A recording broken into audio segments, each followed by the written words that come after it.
जय हिंद साथियों, बहुत बहुत स्वागत है आपका बीए सेमेस्टर वाला में। साथियों, आज के इस क्लास में हम लोग कवर करेंगे बीए थर्ड ईयर 6 सेमेस्टर में जो आपका एग्जाम होगा 2024-25 में, एजुकेशन शिक्षा शास्त्र। ठीक है, 6 सेमेस्टर एजुकेशन पेपर 1 है और यूनिट 2 है। अच्छा, यूनिट 1 कहाँ है सर? तो यूनिट 1 आपका डिस्क्रिप्शन बॉक्स में लिंक दिया गया है। ठीक है, डिस्क्रिप्शन में लिंक किसका है सर? तो वो आपका प्लेलिस्ट का लिंक है। ठीक है, दोनों प्लेलिस्ट पेपर 1 और पेपर 2 दोनों प्लेलिस्ट के लिंक आपको मिलेंगे।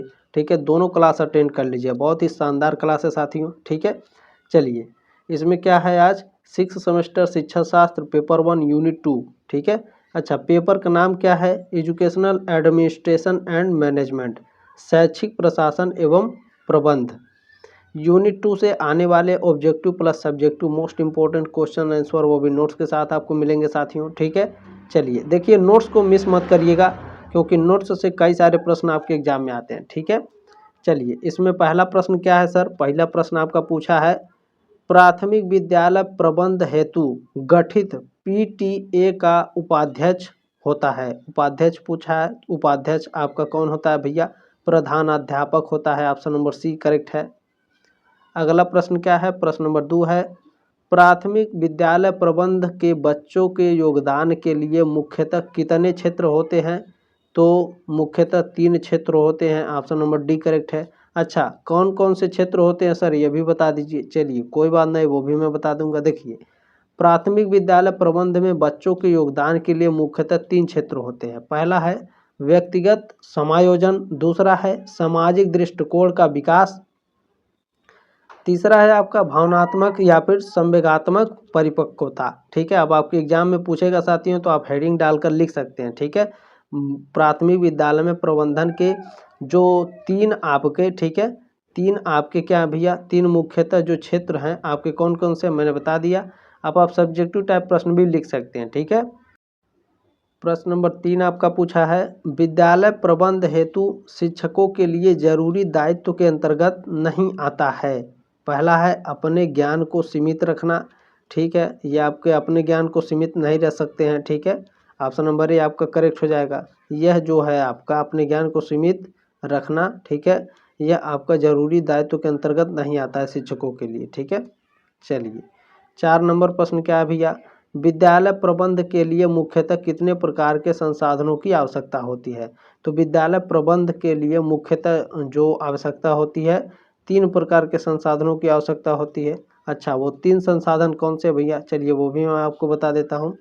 विद्यालय प्रबंधन के लिए मुख्य रूप से 3 तरह के संसाधनों की जरूरत होती है। पहला है मानव संसाधन, दूसरा सामग्री संसाधन, तीसरा है वित्तीय संसाधन। चलिए प्रश्न नंबर 5 क्या है? अच्छा, उम्मीद है साथियों आपको जो ये क्लास है अच्छा लग रहा होगा। ठीक है, तो इस तरह से शेयर बटन बना होगा, शेयर जरूर कर दीजिएगा इस क्लास को। पहली बार आए हैं तो सब्सक्राइब कर लो यार। ठीक है, एक लाइक भी कर देना। ठीक है, चलिए 5वां प्रश्न क्या है भाई, विलेज एजुकेशन कमेटी के गठन के लिए आवश्यक है। आपके एग्जाम में पूछता है विलेज एजुकेशन कमेटी का फुल फॉर्म। ठीक है, तो ध्यान रखिएगा। चलिए आगे मैं बता दूंगा, विलेज एजुकेशन कमेटी के गठन के लिए आवश्यक है तो एक महिला का होना बहुत ही आवश्यक होता है। ऑप्शन नंबर ए करेक्ट है। क्यों? चलिए वो भी मैं आपको बता देता हूँ। देखिए, ग्राम शिक्षा समिति VEC, ठीक है, VEC का फुल फॉर्म क्या है? ग्राम शिक्षा समिति का गठन करने के लिए 15 सदस्यों की जरूरत होती है। ठीक है सर, इसमें एक अभिभावक को अध्यक्ष और एक को उपाध्यक्ष बनाया जाता है। ठीक है, अध्यक्ष और उपाध्यक्ष में से एक महिला का होना जरूरी है। अब आपका डाउट क्लियर हो गया। विद्यालय का प्रधान अध्यापक इस समिति का सचिव होता है। ठीक है, चलिए प्रश्न नंबर 6 देखेंगे क्या है, विद्यालय प्रबंध का मुख्य उत्तरदायित्व किस पर होता है? विद्यालय प्रबंध का जो मुख्य उत्तरदायित्व होता है प्रधानाचार्य, शिक्षक, प्रबंध मैनेजर, ठीक है, इन सभी पर क्या है? इन सभी पर होता है। ऑप्शन नंबर डी करेक्ट हो जाएगा आपका। की पॉइंट्स क्या है भैया, विद्यालय प्रबंधन के प्रभावी कार्यों के लिए उत्तरदायित्व इसके विभिन्न हितकारों पर होता है। ठीक है, हितधारक, ठीक है, सॉरी, हितधारकों पर होता है, बोलने में थोड़ी गलती है उसके लिए सॉरी। ठीक है, हितधारक शब्द का अर्थ क्या होता है? सभी व्यक्तियों, समूहों और संगठनों से है जिनकी विद्यालय और उसकी सफलता में रुचि होती है। ठीक है, अच्छा, इन हितधारकों में प्रधानाचार्य, प्रशासक, शिक्षक, प्रबंधक और गैर शिक्षण कर्मचारी और माता पिता विद्यालय प्रबंधन समिति, पीटीए बैठकों आदि में सक्रिय रूप से भाग लेकर और विद्यालय में अन्य समुदाय के सदस्य शामिल हैं जो कुशल प्रबंध में प्रत्यक्ष या अप्रत्यक्ष भूमिका निभाते हैं। प्रश्न नंबर 7 आपका पूछा है, निम्नलिखित शैक्षिक संसाधनों में से कौन सा विद्यालय स्तर पर उपलब्ध होने चाहिए? तो पुस्तकालय, प्रयोगशाला, बगीचा और खेल का मैदान, ये सभी उपलब्ध होना चाहिए। ठीक है, ऑप्शन नंबर देखेंगे हमारा चारों है, तो चारों हमारा ऑप्शन नंबर बी में दिया है, बी ऑप्शन हमारा करेक्ट है। चलिए प्रश्न नंबर 8 देखेंगे क्या भैया, भौतिक संसाधनों के अंतर्गत आते हैं विद्यालय भवन, शिक्षक, छात्र या प्रधानाचार्य। तो जो विद्यालय भवन होता है यह भौतिक संसाधन के अंतर्गत आते हैं। ठीक है, ऑप्शन नंबर ए करेक्ट है आपका। प्रश्न नंबर 9 क्या है, विद्यालय भवन के निर्माण में बंद योजना के अंतर्गत इमारतें आती हैं, ठोस, आयत, आयत, शून्य आयत या फिर तीनों। तो ऑप्शन नंबर डी करेक्ट हो जाएगा। ये तीनों क्या है भैया, बंद योजना अंतर्गत आती हैं ये इमारतें। ठीक है, ठोस आयत, आयत और शून्य आयत। प्रश्न नंबर 10 क्या है, 10 नंबर प्रश्न आपका पूछा है, प्रधान अध्यापक विद्यालय के आंतरिक एवं बाह्य प्रशासन के मध्य एक कड़ी है, यह कथन किसका है? तो यह कथन एस.एन. मुखर्जी जी का है। ऑप्शन नंबर बी करेक्ट है आपका। प्रश्न नंबर 11 क्या पूछा साथियों, 11 नंबर प्रश्न है आपका, ग्राम शिक्षा समिति का अध्यक्ष कौन होता है? बताइए, प्रधान अध्यापक होता है, शिक्षक या फिर ग्राम प्रधान होता है? तो ग्राम शिक्षा समिति का जो अध्यक्ष होता है वह ग्राम प्रधान होता है। ऑप्शन नंबर सी करेक्ट है आपका। प्रश्न नंबर 12 आपसे पूछा साथियों, विद्यालय प्रबंध का उत्तरदायित्व होता है प्रधान अध्यापक पर, प्रबंधक पर, शिक्षक पर या फिर छात्र पर? तो विद्यालय प्रबंध का जो उत्तरदायित्व होता है प्रधान अध्यापक पर होता है। ऑप्शन नंबर ए करेक्ट है। अगला प्रश्न देखेंगे 13 नंबर क्या भैया, संस्थागत नियोजन से बचत होती है धन की, समय की और श्रम की। ऑप्शन नंबर डी करेक्ट हो जाएगा, उपरोक्त सभी की। अगला प्रश्न देखेंगे क्या है, प्रश्न नंबर 14 पूछा आपका, एक संस्थागत योजना को किसी शैक्षणिक संस्थान द्वारा उसकी महसूस की गई आवश्यकताओं के आधार पर तैयार किया गया शैक्षिक विकासात्मक सुधार का एक कार्यक्रम है रूप में परिभाषित किया गया। ठीक है, यह परिभाषा किसने दी है भैया? यह जो परिभाषा है किसने दी है? तो M.B. बूच ने दी है। ऑप्शन नंबर ए करेक्ट है।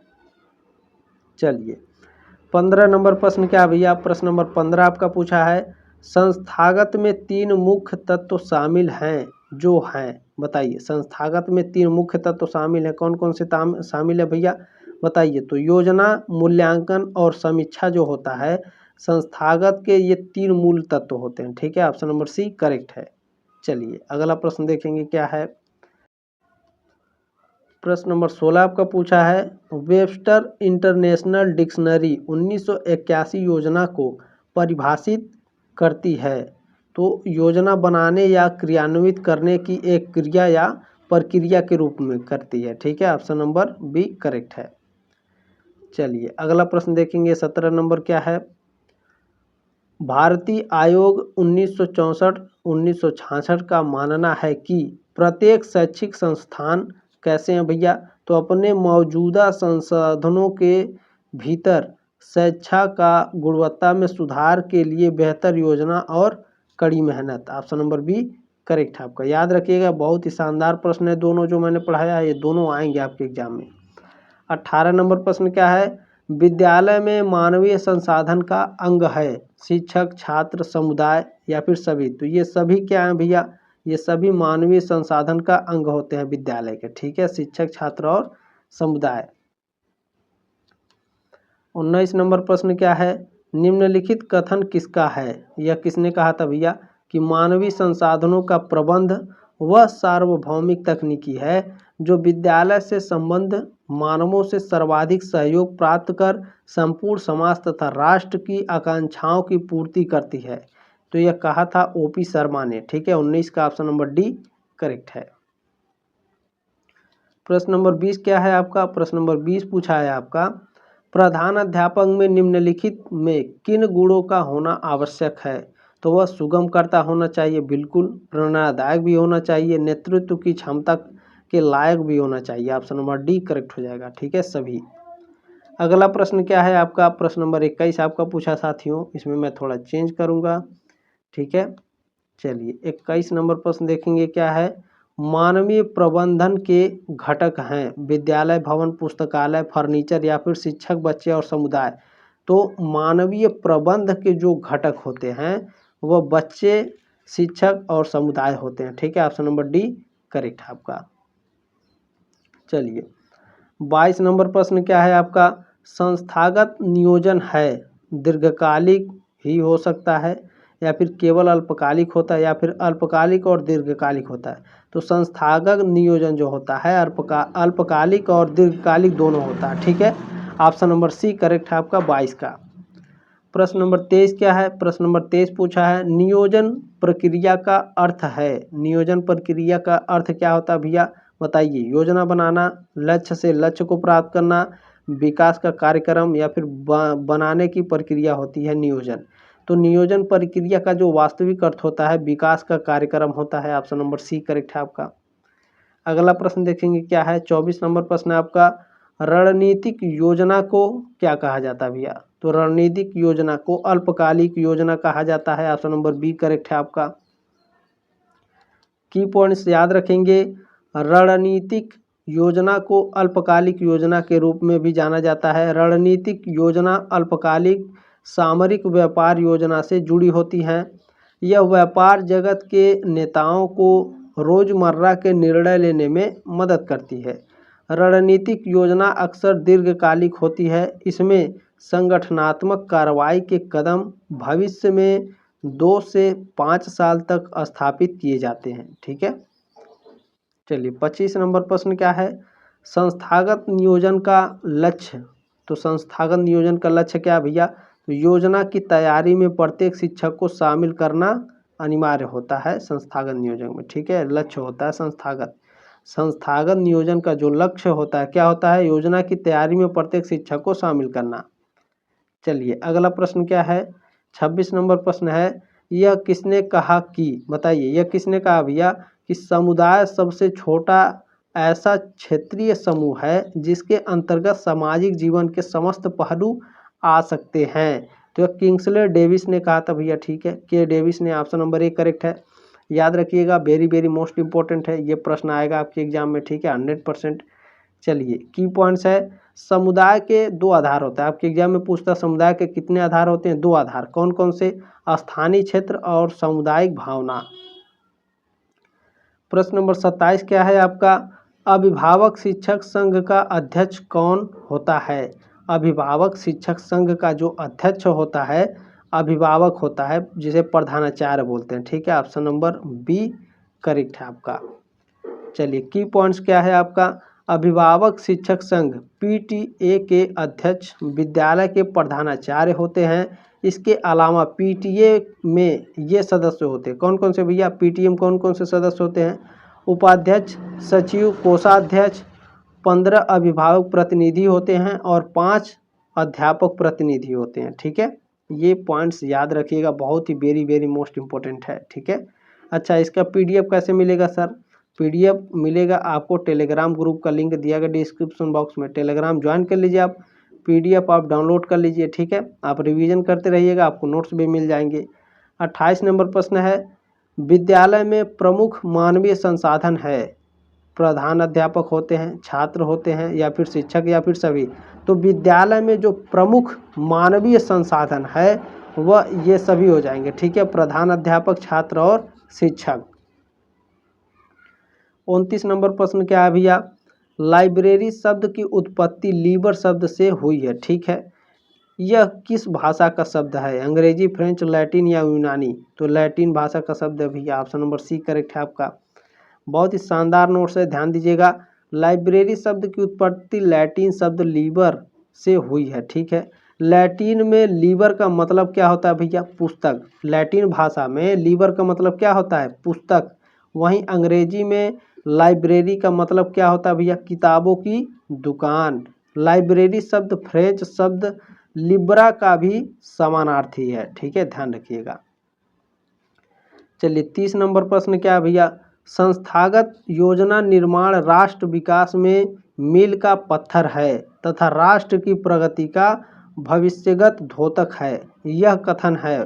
तो ये जो कथन है भैया, ये प्रोफेसर एस.के. दुबे जी का है। ऑप्शन नंबर बी करेक्ट है आपका। अगला प्रश्न देखेंगे क्या है? 31 नंबर प्रश्न है, विद्यालय भवन का आकार होता है यू आकार का, एल आकार का, ई आकार का या फिर सभी आकार का? तो विद्यालय भवन का जो आकार होता है साथियों, इन सभी प्रकार का होता है, ठीक है, इन सभी प्रकार का होता है। ऑप्शन नंबर डी करेक्ट हो जाएगा। प्रश्न नंबर 32 क्या है? विद्यालय भवन निर्माण में ध्यान रखा जाता है छात्रों की संख्या का, आर्थिक संसाधन का या फिर दोनों का? तो दोनों का रखा जाता है भैया, ठीक है, छात्रों की संख्या और आर्थिक संसाधन पर भवन निर्माण का ध्यान रखा जाता है। चलिए प्रश्न नंबर 33 क्या है? नियोजन की गुणवत्ता बहुत अधिक प्रभावित होती है तो किस पर? डेटा की प्रासंगिकता और सटीकता पर, डेटा प्रोसेसिंग का मामला पर, डेटा की व्याख्या की वैधता पर, ठीक है, ऑप्शन नंबर डी करेक्ट हो जाएगा, उपरोक्त सभी। 34 नंबर प्रश्न क्या है? समस्त शैक्षिक योजना में अंतर्निहित गतिविधियों की एक बुनियादी श्रृंखला में शामिल है, क्या शामिल है भैया? तो जानकारी एकत्र करना, प्रसंस्करण जानकारी, जानकारी की व्याख्या करना, उपरोक्त सभी। ऑप्शन नंबर डी करेक्ट हो जाएगा। प्रश्न नंबर 35 क्या है? विद्यालय में भवन, फर्नीचर, पेयजल एवं शौचालय आदि की व्यवस्था की जा सकती है तो ग्राम शिक्षा समिति द्वारा, अभिभावक शिक्षक संघ द्वारा भी किया जा सकता है, समुदाय द्वारा भी किया जा सकता है, गांव वाले भी कर सकते हैं, ठीक है। तो ऑप्शन नंबर डी करेक्ट हो जाएगा, उपरोक्त सभी, ठीक है, उपरोक्त तीनों के सहयोग से क्या है? शौचालय आदि की व्यवस्था की जा सकती है विद्यालय में। प्रश्न नंबर 36 क्या है भैया? प्राथमिक विद्यालय प्रबंध हेतु गठित पीटीए का उपाध्यक्ष होता है, बताइए पीटीए का उपाध्यक्ष कौन होता है भैया? तो प्रधान अध्यापक होता है, ऑप्शन नंबर सी करेक्ट है आपका। प्रश्न नंबर 37 है, 37 नंबर, असमान शैक्षिक विकास और क्षेत्रीय असंतुलन को प्रभावी ढंग से अपनाकर ठीक किया जा सकता है, किसके द्वारा? तो शैक्षिक योजना के द्वारा, ऑप्शन नंबर ए करेक्ट है आपका। प्रश्न नंबर 38 देखेंगे क्या है भैया? 38 नंबर प्रश्न क्या है आपका?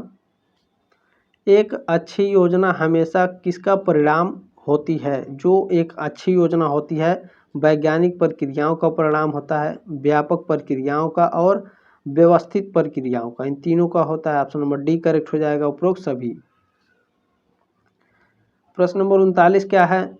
व्यापक नियोजन का अर्थ है कि नियोजन का संबंध किससे होना चाहिए?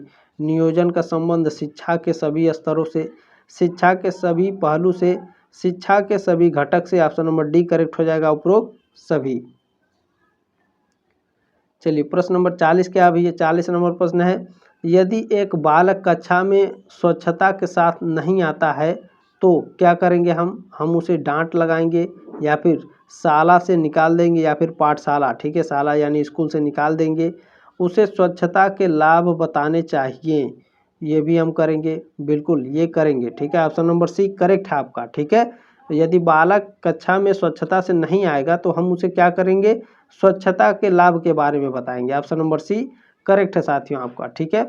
उम्मीद है आपको जानकारी अच्छी लगी होगी, शेयर जरूर कीजिएगा इस क्लास को, पहली बार आए हैं तो सब्सक्राइब कर लो यार, ठीक है, एक लाइक भी कर दीजिएगा। मिलते हैं नेक्स्ट क्लास में, तब तक के लिए जय हिंद, वंदे मातरम, अपना ख्याल रखिएगा दोस्तों, ठीक है।